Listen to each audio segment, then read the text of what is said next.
Kami po ay kami po ay pupunta sa palengke ngayong araw. Actually, everyday po kami namamalengke or every other day. Ito po ang patungo sa short way ng papunta po sa fish market. Yan po ang ito po ang driver ko. Emraj, tingin ka naman. Yan po ang driver ko. Mahihain po yan eh. Yan din nagsasalta ko lang na lang ano. So, ito po ang way ng ito po ligas. Ngayon, actually, hindi ko alam kung paano gagawin dito ni ano na yan eh. Ito. Yan. Yan po. Yan po ang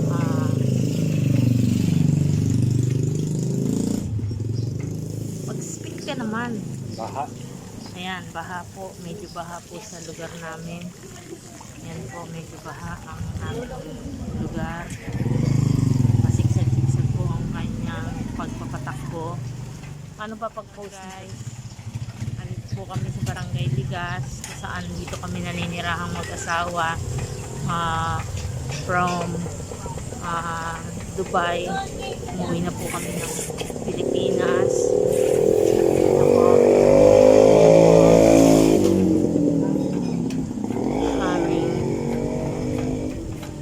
Yan po ang aking driver. Tama ba yung pagkapit ng aking ano? Ha? Yan. O, diba? Yan po ang aking driver. Hello. Ano yan? Pedicab driver. Pedicab driver. Siya po ang pedicab driver. Actually, not pedicab yan eh. Sidecar. 3 wheels driver. Ngayon po mag-umpisa po kami na ito po ang ito po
naman po sa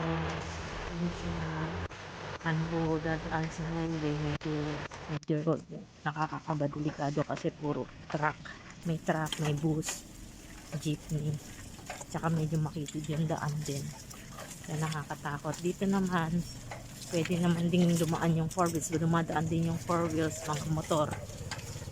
dumadaan dito yung mga motor, tricycle. Ayan.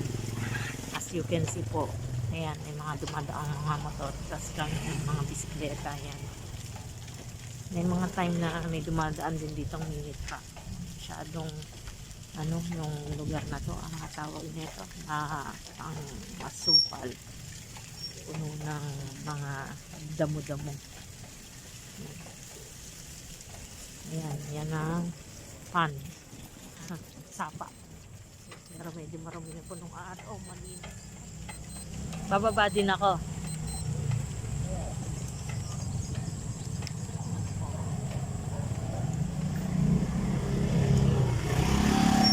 Motor ang likod. Ito po ang lugar na kung saan way po ng may motor. Yan. Ito po, yung kadiretsuhan na yon, yan po ang Tumpok Fish Market. Pero ito po, etong way na to, pa-highway po ito. Yan. Pa-highway po ito mga kabayan. Dito po, dito, highway na po ang pinakalabas nito. Tapos, kasi sa ano lang kami, bilihan lang kami ng gulay pupunta. Hindi kami pupunta talaga mismo ng fish market. Tapos after nun, bibili kami ng mantiga kasi mas mura dito eh. Kesa sa compare doon sa market talaga. So, medyo mas magaan dito. Dito kami bibili. Dali lang, bababa ako kasi di kaya ni Mr. Wait lang. Ito na po ang highway. Yan. Saan po. Yan. Yan sa bahan po. Yan.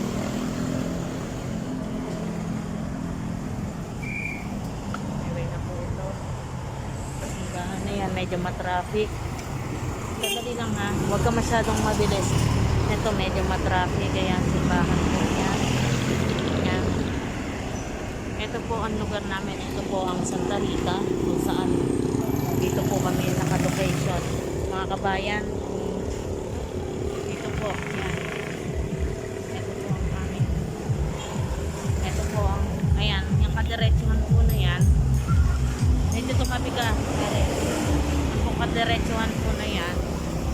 Yan, papunta na po yun sa fish market. Tapos, way na to, yan. Ang way na yan. Yan po, papunta yan sa amin. Saan? Ito yung sinasabi kong dito, yan, yan yung sinasabi ko.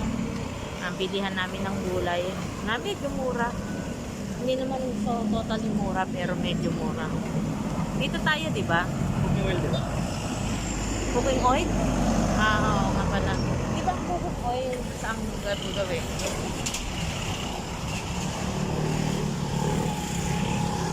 Bibili pa pala kami ng cooking oil doon sa lugar na yan. Doon sa gawin na yan. Kaya mga kabayan, sana po supportahan po kasi ito lang yung naiisip namin lang kasi for good na po kami.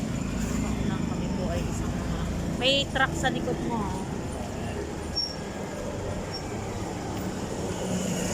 Sarado pa kasi early morning pa. Yan lagi ko sinasabi sa'yo. Yan po ang Alpha Mart.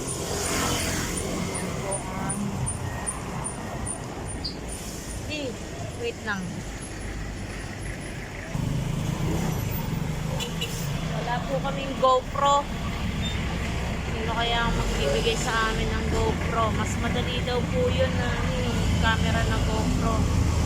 Daw po mas madaling gamitin daw po yun. Ito, yan. Mga kabayan, ito po. Way na ng papapalengke yan. Ayan, yan. Lugar na yan. Yan. Doon. Diba, Bikas?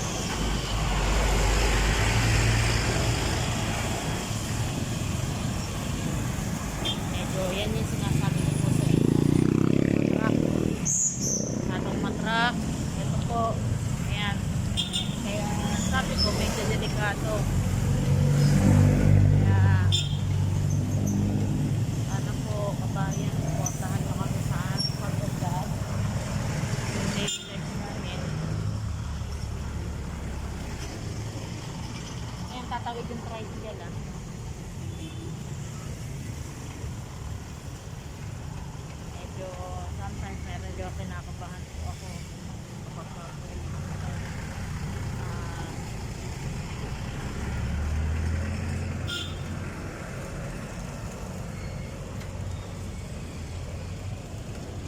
na po kami sa palengke ng Santa Rita, mga kabayan.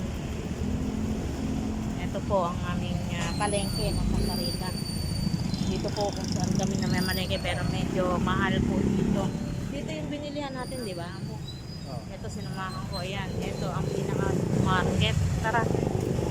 Ayun naman ang di Post muna natin. Ayan. Dito, pasan muna namin. 38. Isa? Sapit po sa body bag. Nagdudukot si bossing ng ng kaperahan, ng kwartahan.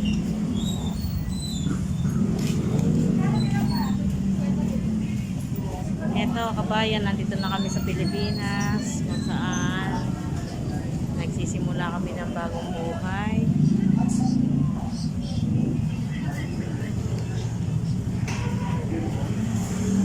Mabubuhay dito. Ito, nabili namin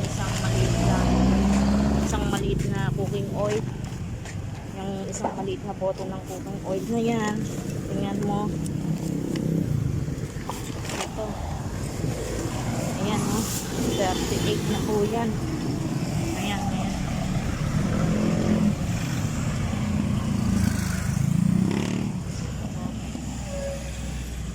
Yan po, ang traffic policeman dito po yan.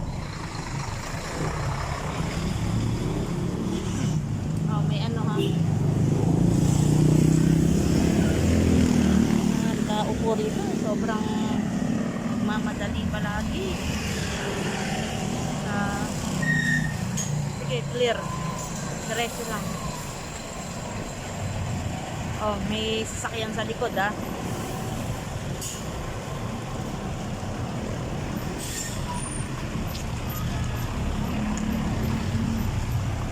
Ayan, ito po ang highway papunta sa amin, pabalik. Ito po ang, ayan, yan po. Diyan po kami galing, doon po sa gawin na yon. Doon, sa gawin na yon kami galing. Tapos dito po, ayan, diretso na po yan. Papunta dun sa Gulayan. Noon, yung lugar na yun. Iyaan ko po sa inyo. Papakita ko po sa inyo kung saan po yung lugar na yan. Oh, ito pa rin si mamang driver, no. Ito po ang Alpha Mart, Santa Rita. Ayan. Ito na ang bagong live. O baka umatras yan, ha. Baka backward yan. Ingat.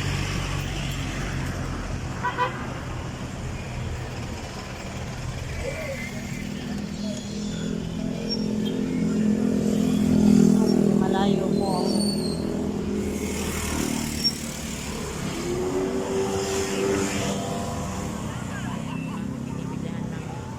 medyo mura-murang gulay compare sa Malolos. Doon sa Malolos talaga kaya lang medyo malayo, kaya eto po dito na lang kami bumili. Ayun si mamang driver ng kasama ko. Yan po kami bumili ng kagulayan. Dito po yan sa Santa Rita, tapat ng fuel oil along the highway. Ito po yan, diretso po yan. Ano ba po ba mama ang pinipili? Ano mama pinipili mo? Patatas. Bumibili kami ng patatas. Hindi namin alam ngayon kung anong magkano kilo. Malagay ko the same pa rin. Magkano po kilo ng patatas, te?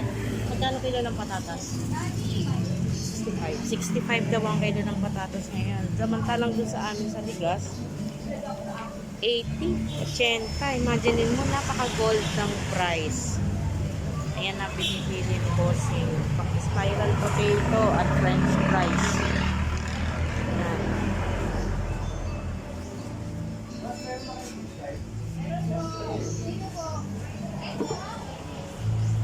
Boss, ayos ka lang? Ayos ka lang, boss? Pawis na pawis si Bossing. Oh, ayan, yan ang binibili niya ngayon. Oh. Ilang patatas lang, bakit konti lang yung pinipili? Ito sinusundan ko si Bossing eh. So, actually, mga kabayan, sa Malolos kasi medyo mura. Kaya lang, medyo malayo yun. Kung patatas lang ang bibilin mo, hindi advisable na pumunta ka pa ng Malolos. Dahil, sa pamasahe lang or gas, maagasan ka na. So, hindi siya advisable. Dito, okay na.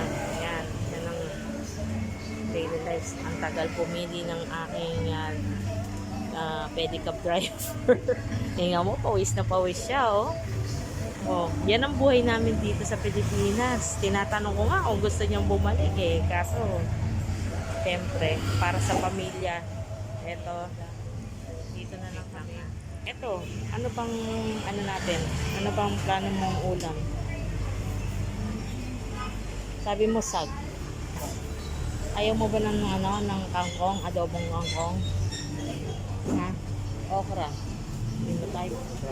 Ha? Sorry. It's no problem. Ano na lang, dal and egg. Sige. Dal and egg daw nag-request si mamang driver. Ayan, dyan na siya, nagbabayad na siya. Nagbabayad na po siya. Akala mo, ang daming pera. Pareha-pareha lang naman ang pera. Wala naman pera. Eto na po.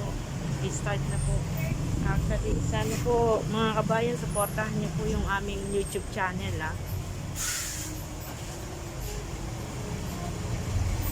Sana po mga kabayan, tulungan niyo po kami dumaming aming subscribers and viewers para po sa aming daily lives.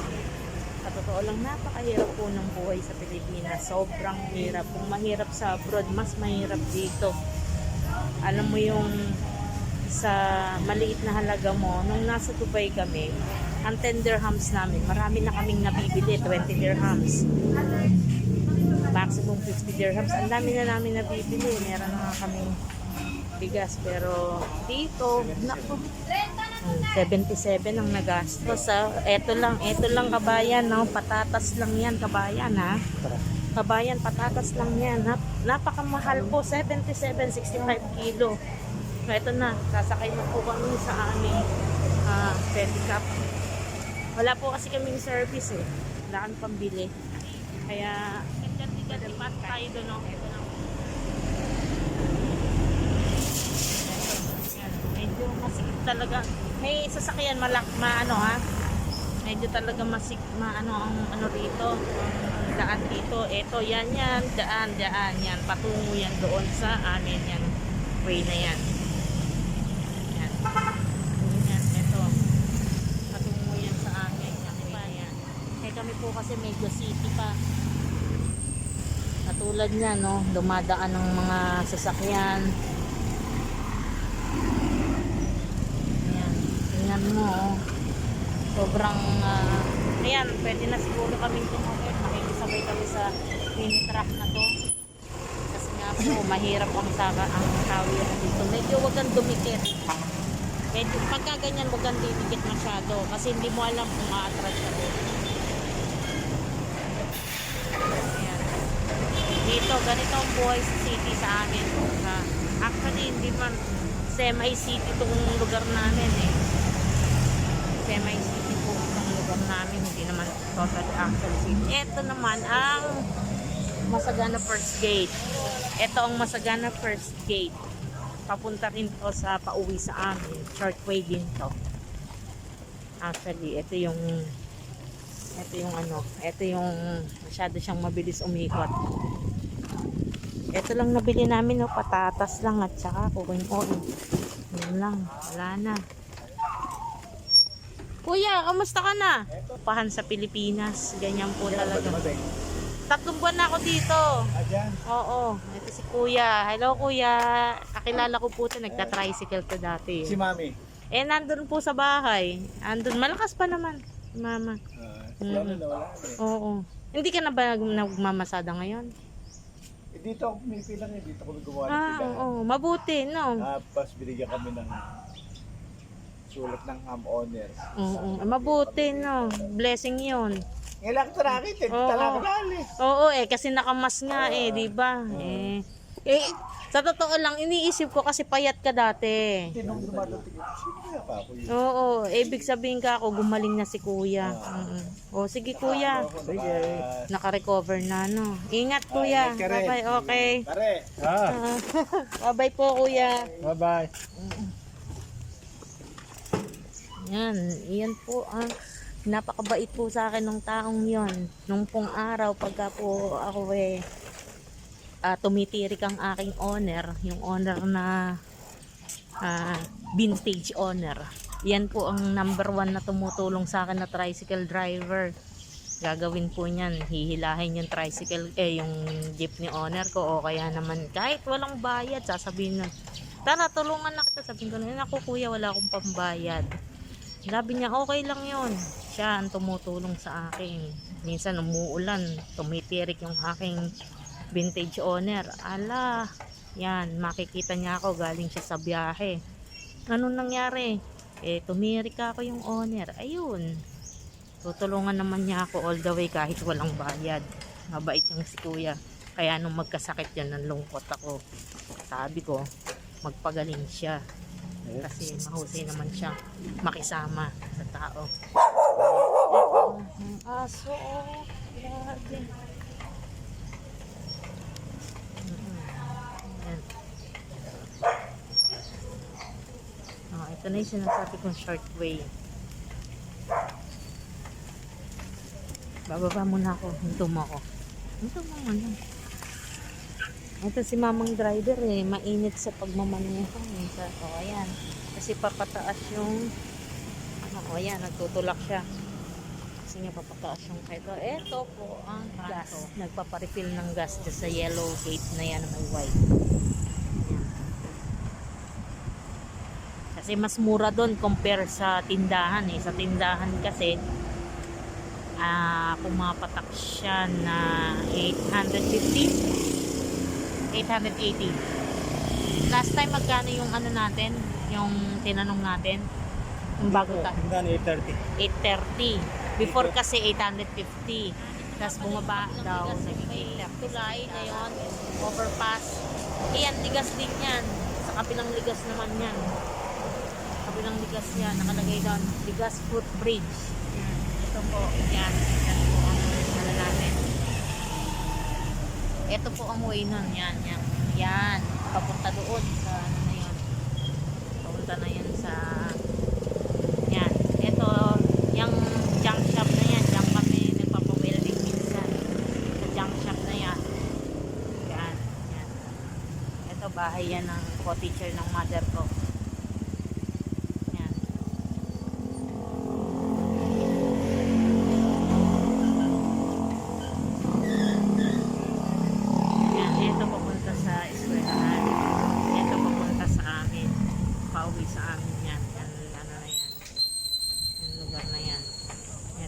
Kabilang way, yun yung punta sa eskwelahan.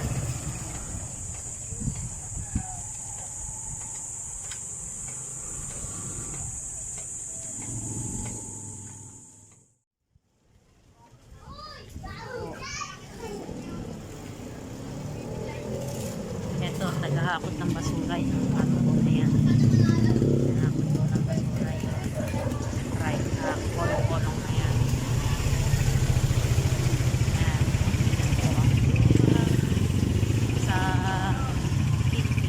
Almost malapit na po kami sa bahay. Yan. Yan ako bumibili na kami bumibili sa tindahan. Ayan, tindahan ni Lot.